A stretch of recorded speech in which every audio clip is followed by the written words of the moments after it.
Hi everyone, I'm Maggie Lang. This PowerPoint will explore the importance of developing simulation scenarios specific to taking care of the medically complex pediatric patient in a home care setting. The humanistic theory by Carl Rogers is used as a foundation for developing a student-centered simulation experience. Reflection and questioning are some of the active learning strategies that increase critical thinking in a simulation experience, and they will also be discussed. The significance of having nurses with advanced critical thinking skills and with improved clinical assessment skills can have an impact on patients, caregivers, and the community. The effects that simulation learning can have on a nurse's confidence, job satisfaction, and stress levels will also be discussed. There is an increasing need for skilled home care nurses that can care for children with medical complexity at home. Children with medical complexity, or CMC, are a group of children that require the highest level of medical services and support due to the intensity of their care. These children have chronic, debilitating diseases and conditions that require a significant amount of intervention and healthcare utilization to sustain life. CMC use up to 1/3 of healthcare dollars spent on children, and there are approximately 3 million of these children in the United States. Caring for CMC at home can significantly reduce costs related to being cared for in a hospital or in a skilled nursing facility. The skilled nurse must use critical thinking skills to identify problems, ask questions, collect signs and symptoms during assessment, evaluate the environment, and communicate effectively with others to implement solutions for the best possible outcomes. The nurse must be able to coordinate across disciplines, educate caregivers in numerous health conditions, and implement best practices in the home environment to care for the child. Nurses must also be able to identify complications of numerous disease processes and when and what symptoms to report to the physician. Nurses that feel confident in their practice will be able to provide safe patient care based on evidence-based practice guidelines. Another issue that nurses experience is stress. Stress alone in this environment can lead to job dissatisfaction and an increase in nurse turnover rates. Providing support and offering continuing education to improve critical thinking skills and ensure that nurses stay current in evidence-based practice guidelines will retain nursing staff and decrease those turnover rates. Nurses who are supported in their job have a feeling of satisfaction. So why is critical thinking important? Critical thinking is an intentional, complex phenomenon that involves analysis, interpretation, and evaluation of information to make judgments and decisions. Critical thinking dates back to Greek philosophy and represents one's capacity for inquiry, exploration, and synthesis of ideas. Critical thinking can also enhance new nurses' awareness and decision-making skills. So how can simulation experience be used to improve critical thinking skills in nursing? So simulation is an educational method that can help nurses to acquire knowledge to develop and improve their critical thinking. So implementing simulation scenarios for new nurses during orientation can also build their confidence and improve their ability to recognize when a patient's ill, when a patient starts to deteriorate, or when care at home is not appropriate. She can identify some illnesses and deter the patient from going to the hospital by calling the doctor, avoiding an emergency room visit, or even that unnecessary trip to the doctor's office that can take hours just to get one of our wheelchair-bound patients out of the home and into an ambulance to the doctor's office. So nurses can improve their critical thinking through repeated practice exercises in a controlled environment with the use of simulation mannequins. The humanistic theory applied to learning is a person-centered approach that has relevance to the whole learner by satisfying their needs. Carl Rogers applied the concept of meaningful learning in his theory of education. Meaningful experiential learning meets the learner's needs, is self-initiated and self-evaluated by the learner as to whether they're meeting their goals.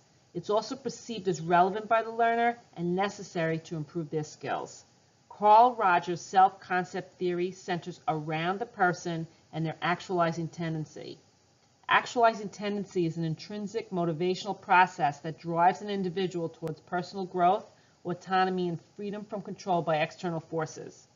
As nurses develop more complex critical thinking to identify factors that affect their patients, they move towards professional growth and autonomy in nursing practice. So this is an example of a simulation scenario in a home care environment. The classroom is set up like the home environment. The simulation mannequin is sitting in a wheelchair. The nurse is given this brief history of the child prior to the exercise. This is a 10-year-old child with spina bifida, cerebral palsy, and a seizure disorder. He relies on the care of 17 different healthcare providers and allied health professionals. He is dependent on a wheelchair for mobility, and he has a gastrostomy tube for nutrition. He is routinely hospitalized 5 to 10 times per year for infections and pneumonias. This simulation mannequin can be programmed to exhibit respiratory distress with audible, coarse, wheezing breath sounds. The mannequin is also linked to a pulse oximeter that can show an instability of vital signs. The instructor role plays the parent as the nurse enters the patient's home to do her assessment. As the nurse performs her assessment of the patient and the home environment, the patient's vital signs slowly start to decline. The nurse does not address the decrease in the patient's vital signs or involve the caregiver in her conversation. She misses several important indicators during the assessment that should identify that the patient is decompensating and requiring a skilled intervention. Using a student-centered approach in a simulation exercise also assists the learner to criticize themselves through active participation. The instructor can plan and implement a simulation that is specific to the learner's needs and to meet their learning goals. The instructor acts as a facilitator to integrate active learning strategies such as questioning and guided self-reflection or debriefing after the experience to assist the learner to identify what went wrong and what was done right. In a student-centered learning approach, the instructor also acts as a resource to the students so learning is facilitated. What is active learning? It is when students are engaged in more activities than just listening. They're involved in dialogue, debate, writing, problem solving, as well as higher order thinking. Active learning strategies can be used in simulation experiences to problem solve patient issues, improve team communication, and provide better, safer patient care for real patients. Questioning as an active learning technique can also be used by nurse educators to explore, evaluate, search for solutions in patient care scenarios, and also to examine more complex patient issues. Questioning leads the way for students to describe the meaning of concepts during a simulation experience. Questioning also encourages learners to use existing knowledge to promote a deeper understanding and integration of new knowledge in a specific patient scenario. So after the scenario is finished, the instructor and the nurse can sit down to discuss the experience. This is also called the debriefing or the reflection period of the simulation experience. The active learning strategy of reflection or debriefing involves the participants reflect on their performance, analyze their actions and decision making, and identify areas that could be improved. The instructor asks open-ended questions so the nurse can identify her own flaws during the scenario. This forces the nurse to use critical thinking to identify the problems or issues that she failed to recognize during the simulation experience. Increasingly complex patients require a higher level of critical thinking and clinical judgment skill by nurses. The instructor can develop basic scenarios and then more advanced scenarios to build on a nurse's critical thinking skills in subsequent simulation experiences. Developing clinical home simulation scenarios using theories and methods that are student-centered and address their learning needs in this setting will improve critical thinking skills and confidence in the work environment. Improving these skills in children with medical complexity can have numerous positive effects on the patient, caregivers, and the community where they live. Consistent use of simulation technology will also build a nurse's confidence when she's taking care of this medically fragile population in a home environment.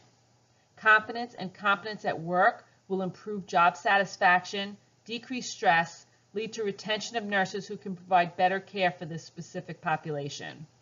The hope in our agency is that our nurses' competence levels will increase in our children, and there will be an improvement in their critical thinking skills, clinical reasoning skills, and our nursing turnover rate.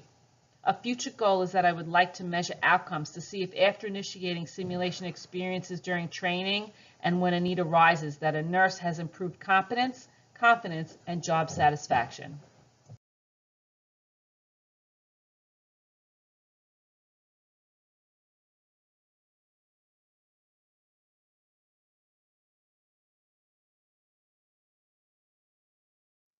I just want to thank everybody for listening to my presentation today. I hope you learned something new. And are there any questions or comments?